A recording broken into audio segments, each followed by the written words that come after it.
Hey everybody, it's Jeremy. Welcome back to EA Tetragrammaton, where we are playing This is turn 27. Let's jump into things. Alright, so we have a couple of things going on here. We've completed a bunch of different research. Alteration 5, Construction 2, Conjuration 1. On our way up the run of Conjuration now. We found a magic site in Troll Peaks at Sparkling Fields. This is one air gem. Nice. We have a series of battles. Let's check them out. Okay, so we have a battle in Nyota where we are taking back the province from some militia. This is pretty, this force is pretty beat up, right? A lot of these Mushushus have multiple wounds, a lot of curses. But something like this it's just militia. I don't think there's a way that even the Mushushus alone lose to the militia. Very easy win. Nice. Battle in Rim Mountains, which is where our force has gone forward to take on the rather large force of Huskarls. This is somewhat dangerous, not in the fact that I think we would lose in any way, shape, form, or fashion, but that we might actually take some casualties, and we'd prefer not to. So, running in, the attack rear goes well, kill, and kill, kill. And now it's just destruction. Nice. We did lose one Enkidu Spear Guard and 2 Guards, so pretty acceptable losses with 50 versus 61, so I'm not really complaining about that. And we had a battle in Pugriah. This is against the Atlantean Shamblers and Spearmen, or Militia. The militia, in and of themselves, not very dangerous units. They have a coral spear. It does do a weak poison. It is somewhat of a concern. But the Shamblers actually have a little double attack, and that is somewhat scary. But considering how many there are, and our Mushushu's Bless, we shouldn't have much issue. Also, Mushushus are naturally poison resistant. That's a pretty good matchup for them. And we basically demolish them. Very nice. So no losses in Pugriah. We have an unexpected event in the womb. Wow. Okay, treasure has been found. 435 gold, 1 fire gem, 1 air gem, water gem, and a berserker pelt. So the gems in the berserker pelt, kind of whatever. But 435 gold is really good for us considering we are a Misfortune 2 nation that just got hit with a worldwide +2 misfortune events, so this is pretty fucking lucky, not gonna lie. We have the construction of the city palisades in Perenna is finally completed. Fantastic. So that was actually over here in the womb, which is at luck 1. So what are we doing this turn? Mostly consolidation areas. We can see our dominion has already sprouted up after the temple's gone down in Agartha. We are immediately starting the next tier, right, of the walled city in Perenna. We're actually recruiting some elders and probably going to have an elder take over the construction here in just a second. And then we are converging our forces here in Teneria. Okay, so that's going to be Inse 1's force and Masanapada's force, and that's going to be able to pretty much very easily defeat Teneria. After that, I don't really have any spots to consolidate, so this has kind of been building for a little while, right? We've talked about where are we going after the Agartha scenario. Naomi's lands, do we look at Fomoria's lands? I know Kailasa and Pan are at a war with Saramatia and Hinnom. Not in those exact scenarios, right? Do I go for a Pan? Do I try to carve away some of Kailasa? There's a bunch of different moving parts and pieces to consider. I've been doing a whole lot of diplomacy this turn. And I think the impetus, I think what's going to happen is war with Pan is going to happen. So, what we have kind of orchestrated, Pan has grown relatively large and relatively dangerous. They are on Sarmatia's capital over here. They beat Sarmatia in a battle this turn, where they defeated basically everything that Sarmatia had left. A decently sized communion of Horde of Skeleton Spammers and a fair amount of Oyerpadas.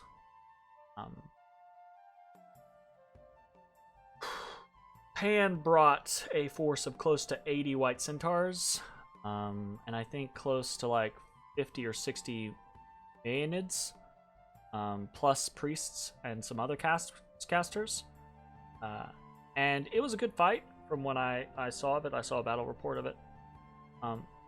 But it was just too heavily in favor of Pan, and the priest added in to deal with the Skelly spam gave him the edge and allowed his White Centaurs to go crazy. I think the White Centaurs ended up killing like 300 plus targets in the fight, so that's a big deal, right?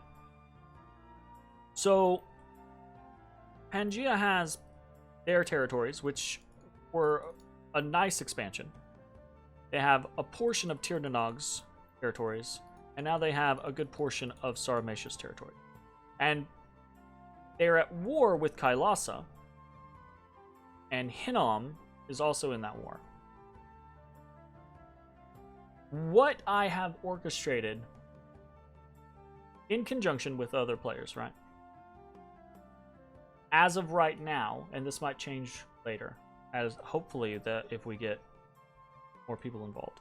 But the plan is now for Hinnom and Kailasa have made peace.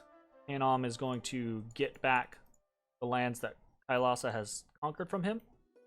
Hinnom is going to turn on Pan, fight Pan in the Saramatian lands, this is probably going to end up being the best for Hinnom, because Hinnom's probably going to have the least amount of contest lands he attacks.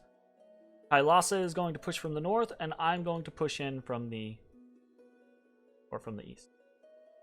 I'm going to push to the west. The culmination of the plan is to get Mictlan involved.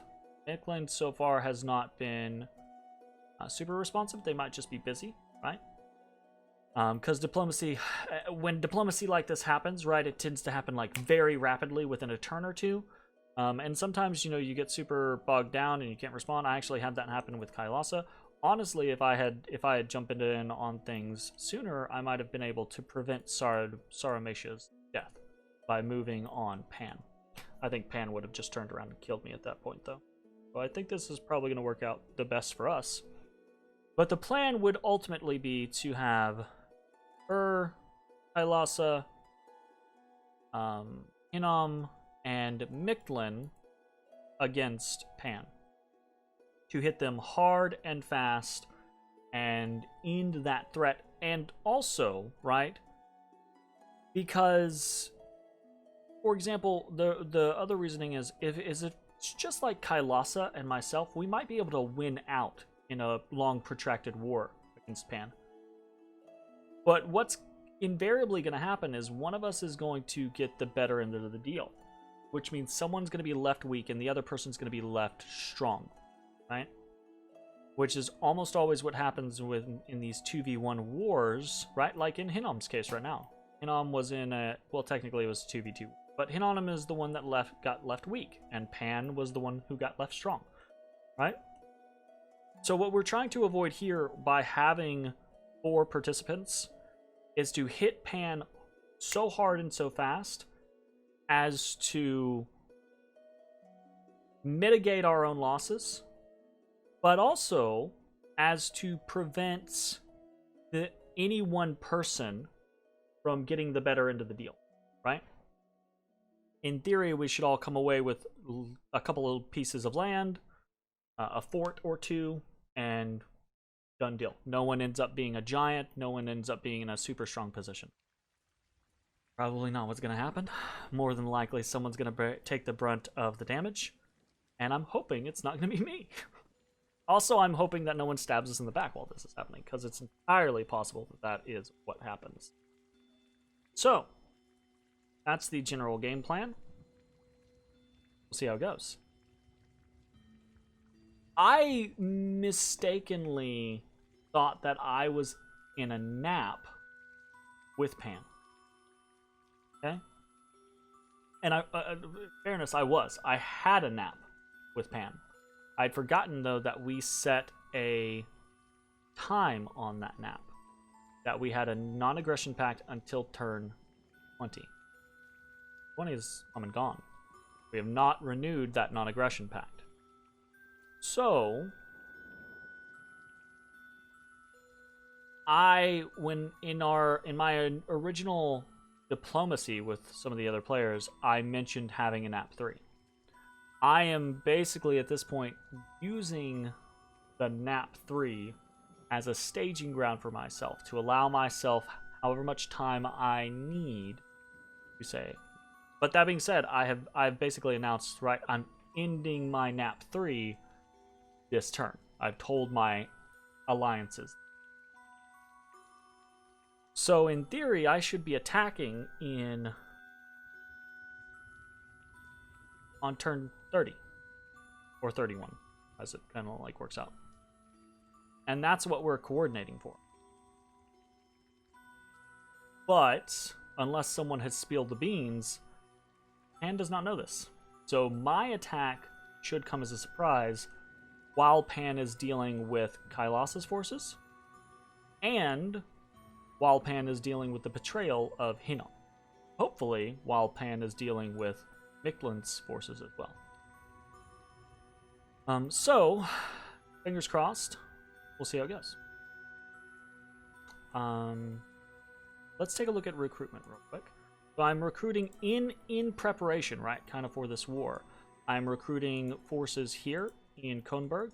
I'm recruiting forces here in my capital. And I don't have enough to recruit forces in Agartha yet, but as I can, I will be recruiting forces there. Our goals, we have some main goals. Our goal is to have a sizable force in Könberg. We already have these troops in Inci 3, right? We're going to try to establish a sizable force in Könberg. We're going to try to establish a sizable force in We have a few turns with which to do this, right? And we've got Inci 2 here, able to lead that army.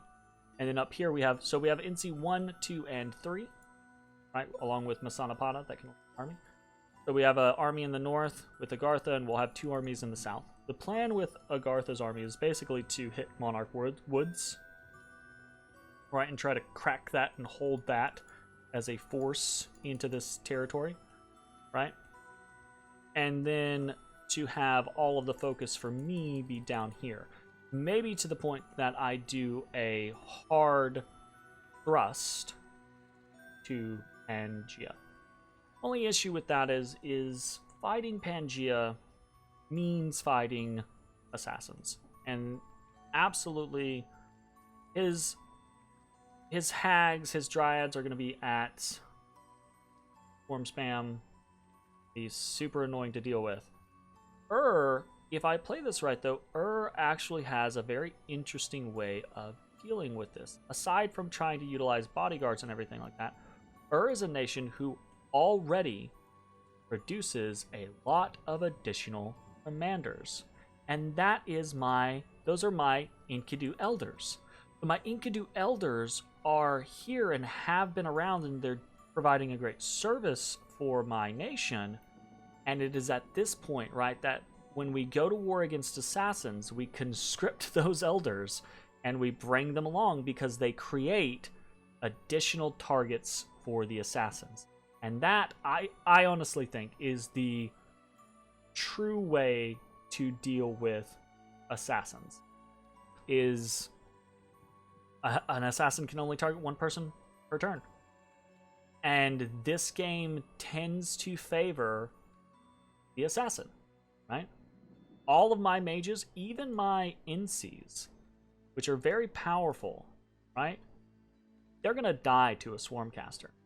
If a Swarmcaster gets my NC, it's dead, almost guaranteed to dead. And it's because I can't really do anything about it, right? Except, and this is part of where we have a little bit of time to plan. We've got all these nature gems, and we're not doing it this turn, but we're gonna do it next turn, right? Next turn, we're gonna forge a bunch of snake rings. And we're gonna throw snake rings on every single NC that I have, right? We're gonna throw snake rings on potentially, maybe not probably, but potentially on a bunch of Gudus, right? And we're gonna try to hopefully turn it into a situation where the NCs can survive the Swarmcasters. And the Gudus, like if they that's gonna be the plan. It's gonna be very dicey. Pan's got a lot of money, got a lot of good infrastructure, I would assume. Right? But I'm hoping that the size of the coalition against Pan and hitting them as quickly as possible and in a concerted way is going to just roll them. And then after that, right? And I'm not even trying to come out of this like super well. I'd love to have Thornwoods and Monarch Woods. I'd love to be able to secure, maybe like this territory. I'm not even like, oh, I need their capital or anything like that. Because if I end up with 3 caps, then I'm the next big fucking target, right? So this is a very interesting part of the game. I always find early mid-game incredibly fascinating, because this is really, the early game is important. It's incredibly important, but you saw how shitty our early game was. We had an incredibly bad early game, and I made a whole bunch of dumb decisions. But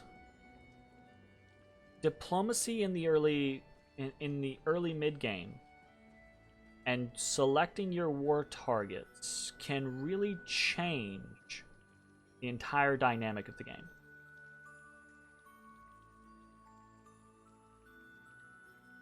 But we'll see how it goes. Next up, research-wise, we are going to finish Conjuration 2 this turn, and not quite finish Conjuration 3 this turn. So, we'll have 2, and then in a turn we will have 3, and then the turn after we should also have 4. So basically in 3 turns we should have Conjuration 4. That's actually going to get us a couple of different things. Aside from Usurikus, I say it every single time. That's going to let us potentially burn nature gems on summons, right? Obviously, we'll be able to burn earth gems on summons. That will give us summon earth power, which in and of itself is not super useful in this situation. But if we turn around and immediately afterwards we go for something like Construction 3, we can get Legions of Steel. So we can summon earth power, Legions of Steel, and get additional protection, which is not too bad. It's not the greatest on my units, for example, because we don't have helmets. So we're only going to get +3 on the Cuirass and +3 on the shield. We won't get +3 on the helmet. So you kind of get the most bang for your buck if you actually have 3 pieces of armor. But it's not horrible. It's still a good. Alternatively, we can run up enchantment a little ways and get Strength of Giants, which is also pretty dope. Right? So, this is kind of the general game plan. We've got some good options going forward. Still very light on air gems, but now we've got 2 per turn. We've actually got some diplomacy going on with other nations, with Lanka, with Femoria. We're actually going to start doing some trading. I think we're going to get some owl quills from Femoria in exchange for a hammer, right? Which is a pretty big exchange. They normally do not have access to hammers, but we're actually going to be making one with our god next turn. It'd be cool. All right, that's gonna be it for the turn. I will see you all next time. Bye, everybody.